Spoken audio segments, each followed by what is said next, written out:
Welcome everybody to another video. We're on Tarkov right now and I'm going to be explaining to you 10 tips for Tarkov, including a variation from being in game down to your loadout and how to change and upgrade your weapons. So let's jump straight in and we're going to start off with tip number 10. So tip number 10 is ensure your items. It's so simple. When you go in to join to a raid, so let's say we choose customs and we go into this and we get to this screen. So on this screen you'll see all your items on one side, you'll see prepper, you will see the person that you can choose, ensure all. Sometimes you don't want to do that. So if you've actually got a key in your gamma container, multiple keys in there, or you have an item that's very expensive that you costs a lot, like maybe a dog tag case that has like loads of dog tags in it, don't insure all because that will automatically insure that and you can just keep it in your container. So best things to insure are your main weapons, your pistols, your armor, your helmets, stuff like that, even your backpacks. If you die, at the end of the day, if you've insured it, you have that chance of getting your stuff back. If you'll get killed by a scav, at the end of the day, you're killed by a scav, you know. Most likely you was killed in an area where no one's going to find your body and you're probably going to get your stuff back in 24 hours to 48 hours time, you know. So it's always worth insuring your gear. Another quick tip while we're on this one is each person has different times, etc. So preppers is good, so that's 1.35 insurance costs. Hers is the same. Hers is, that's our standing that we have with the person. There is people that when you slowly unlock them further, they get back quicker, but they cost more. So you might get your gear back quicker within 24 hours instead of 48, or 5 hours instead of that amount. So it's good to have a little look through later on into it. And if you click on this one, it shows you all the stuff that will be insured if you click insure. Okay, so tip number 9 is to check your tasks. So if you're new to the game and you're just thinking about running into a match, running and gunning, killing some people, getting some loot, going back, replaying it, cool, there's nothing wrong with that. But a good idea to do is to pop onto your traders, and each trader will have specific set tasks for you to do. So you click onto prepper and then click on his task in the top left. There will be missions similar to this, or maybe kill a certain amount of scavs, etc. Same for therapist, collector, some saluers, and then you have skier, and his is to hand over body armor. And each person will eventually get different missions throughout the time. So remember to do these guys because it's easy XP. It gains you a lot of level quite early on, and it unlocks the trader levels as well. The more you do them, it upgrades their XP as well as your own. Tip number 8 is probably a really big. I feel sorry for people out there who preferably want to play with friends on here because it's a really good idea, especially if you're someone that maybe doesn't have a lot of friends. If you're one of those people that doesn't have a lot of friends that play PC and they're all on PlayStation or Xbox, then a good idea would be download Discord and go onto Google and type in Tarkov Discord servers, and there will be Discord servers all around, and there will be hundreds of people in Discord servers.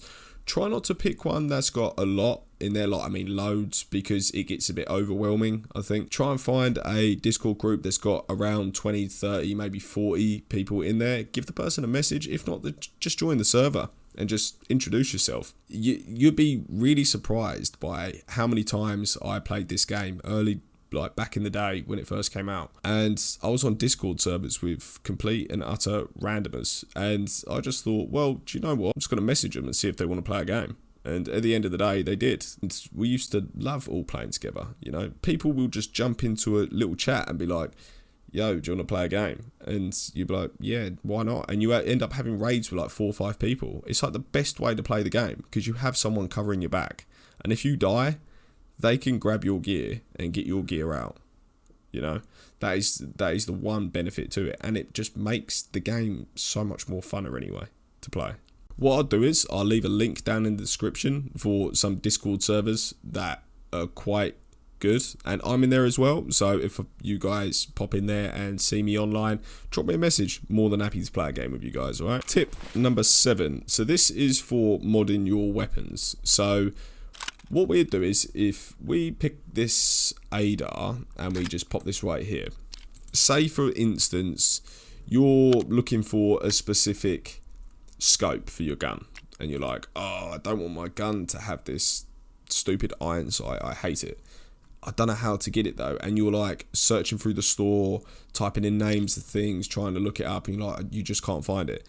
Good thing to do, double click on the gun, right, click, you see where it says upper receiver. If you hover over this part, it's usually next to the magazine anyway. If you right click and then link search, it will come up with all the parts that go on to that part of the weapon. So anything that would fit that part of weapon. So on here, you have the drop down on the left. You have vital parts. So vital parts are like the main things you need for the gun to actually work. Like gear mods are usually like mounts, etc. A couple of other little bits on there. Functional mods is where you see the other things. So you would find like suppressors, attachments, you know, little bits like that, and sights. And then if you're looking for a specific sight, you will see all of these that drops down here. So it's like iron sights, assault scopes, and then you'll have special sights.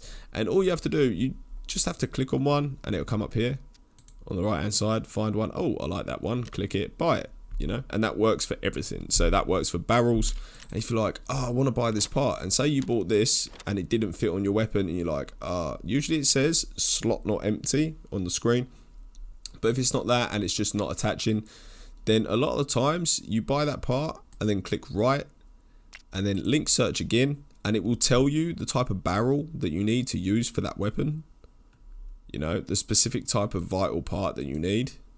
And it'll tell you, you know, which ones fit. And that's the easy way how to figure out, you know, how to get your gun working, or to upgrade your gun, or to mod your gun, however you want to look at it. Tip number 6, guys, is gear fear. So when I mention gear fear, you might have heard this phrase thrown around a bit. If you're in Discord groups, or if you're, you know, chatting with your friends, or you're watching YouTube videos, and you probably don't know, or some of you might not know what gear fear is.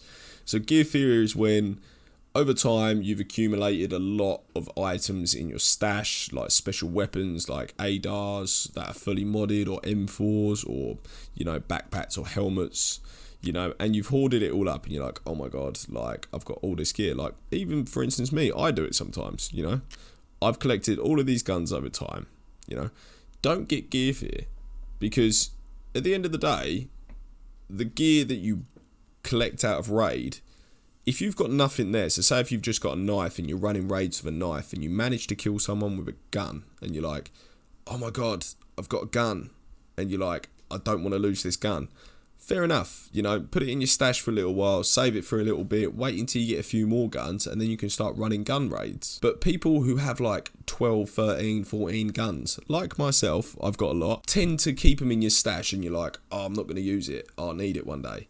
Best thing to do is sell them. When you're selling a weapon, you know, so you right click, filter by item, and it'll show you all the prices of your weapons, and all you do is click add offer, scroll down to the weapon you want to sell, find it, say it's that, go right, okay, so they're going for roughly 18,500. You just need to be like, right, I'm going to sell this weapon, I don't need it in my stash, there's no need for it, it's taking up space. What's the point in keeping a gun in your stash that's going to basically just gather dust? You're not going to use it. If you're too scared to take it into a raid, what's the point in having it? Because at the end of the day, they designed this game for you to have fun, and for you to use the guns that they made, you know, not to hoard them up. One, you're just wasting space, like stash space, and two, you could be taking that AK in and killing someone and gaining an M4, and then you can sell the AK and take the M4 in, and then you could kill someone who's got a SVD 98, or you could kill someone that's got another M4 with a drum round mag and be like, oh, I'm going to take that as well. You got 2 M4s now, you know. You got a higher chance of killing someone and gaining more gear if you have a better gun. Save up some, but definitely don't get gear fear, guys. It's not worth it. Take some of your good gear in time to time and use it up. If you're not going to use it, sell it. This is tip number 5. So for this tip, if you're looking through the store and you're like, right, okay, I want to sell something or I want to buy a gun. So say you want to buy a gun and you're looking and you're going, I want to buy this specific part. Like let's say you're looking for a weapon. So let's cut these off. And you search for a weapon and you find these all sitting here. And you're like, oh, why does he want, what is this? Why he wants 4 bolts for this AK? Like, or he's like, oh, I want 2 packs of nails for this. And you're like, I don't want to see these. And sometimes it covers like pages worth on a gun. And you're trying to find a cheap gun. If you go up to this little cog in the top left corner and you click remove bartering offers. If you click that and then click remember selected filter and click OK, it disappears. You don't look for them anymore. And you literally just find the cheapest price and when they'll come available. And from there, you can just work on from page 1 onwards. Right, this works for anything. It's not just guns. It works for all things on the store. So that's a good one. I didn't know this one for quite a long time until I had a friend tell me not that long ago. And I was like, oh, wow, actually, that makes so much sense. Like they've added a filter to it and I've never known for these 4 years that I've been playing this game. Tip number 4, guys, offline mode. And if you're wondering what offline mode is, if you go on Escape from Tarkov and you click your PMC, if you guys have noticed it, you choose your map, you click next again, and you're like, oh, and you see this screen and you're like, oh, well, what's this? So basically offline mode is a raid, but with just you and scavs. There's no players in there. They're all NPCs. It's just you by yourself. And you can choose to play by yourself with no one in the map if you're just trying to find looting areas or exits or something like that. If that's what you're looking for, you don't have to add enemies to it. But you can click enable PvE, that adds the scavs in. Then you can choose their difficulty, and you can choose the amount. As well as that, you can include bosses. So if you're on customs, you can have the scav bosses come in. And then there's scav war. So that means basically scavs will shoot scavs. Tagged and cursed means they know where you are and they'll basically come and find you and kill you on the map. And if you die in this raid, you don't lose your gear. So everything's on there. You won't level up. So it doesn't affect your character. I wish it did because it would just be so easy. But it doesn't. And on top of that, it's good for you to learn the map because you need, especially as a starting off player, you need to learn where the exits are. You need to learn where the best loot is. You need to learn how to run the map. You need to get a grips for the map. And the best way to do that is to play offline mode. I can't stress this enough. I used to do it when I first got started. I was too scared to run into a raid with a gun, a pistol, and I would end up dying in a raid and getting so annoyed because I had lost my pistol of all things. And if I thought, well, I couldn't win in gunfights because I never knew how to play the game properly. So what I would do is come then into offline mode for the raids, and I'll play offline mode against a high difficulty scav. It would feel like I'm playing against players. And then I got better at killing people. And then I knew, oh right, I'm ready to play some raids. So remember to do that, guys. If you're worried about going into raids, play some offline modes. It's the easiest and best way to learn the game. Tip number 4. Meds. So, a lot of people will run into a raid without any meds, right? They will run into a raid with, of anything, maybe one of the little green AIs, right? And one of these little cheeses, right? They'll take them. And what a good thing to actually do is that won't do anything, right? That will heal you, yes, but only 100 points. So if you're like me and you've got the Edge of Darkness edition, good idea would be is take a grizzly in, because a grizzly will fix fractures, it will heal you, and it will stop bleeding. And it has 1,800 use, so you can use it, and that's how many points it will heal. If you haven't got a grizzly and you're not lucky enough, then taking an AI taking a bandage, taking a splint, and then taking some painkillers. And I believe it's an alpha container you have, or a beta container, I can't remember which one, but usually have 4 squares in one of them, and that's your 4 squares. If you use your splint, you've got a space. Say you use your bandage because you get shot and you're bleeding, that's saved up your 2 slots. So you find a magazine in raid, boom, throw it in there. You know, you still get to keep your space for your gear that you bring out of raid if you find a key or something down the line. If not, you can always hotkey them, put them in there and keep your gamma. If you're worried about losing them, put them into your beta or your alpha, you know. If not, then throw them in your pockets and then hotkey them like that. Quick way to do it: put it into your thing, hover over it and press the key 5, you know, instead of dragging and dropping. But you can do that, your choice. So yeah, guys, remember to bring meds. I can't stress that enough either. Bring meds. You know, I've seen so many people come into a raid, oh, I've got no painkillers, but I've got a blacked out leg. And they're trying to hobble to the exit. And then they're asking all their teammates. And I'm like, guys, we need them as well. You know, we'll help your friends, of course, absolutely. But say I get a blacked out leg and we're still, you know, a good 5 minutes away from the exit, and my painkillers run out and we've both got none and we're both hobbling, and then someone takes us out because you made me use mine, you know, bring your own. Make sure you've always got painkillers, a splint, and something to heal you and stop bleeding. Trust me, it will help you out a lot. Tip number 2, stash space. So on here, guys, you've got all of these little bits. So you got bolts, say you pick them up, you got some wires, you got condensed milk, you've got these random attachments, you know, you got a filter here, and you're like, oh, what are these? I don't even need these. A lot of people will straight away just go, right, okay, go straight onto the dealers and just sell them on there, right? They'll sell them to random people, probably Fence, because Fence takes most things, and they'll be like, oh, I've got barely no money for that. Good thing to do if you've unlocked the actual online trading store. Right click, filter by item.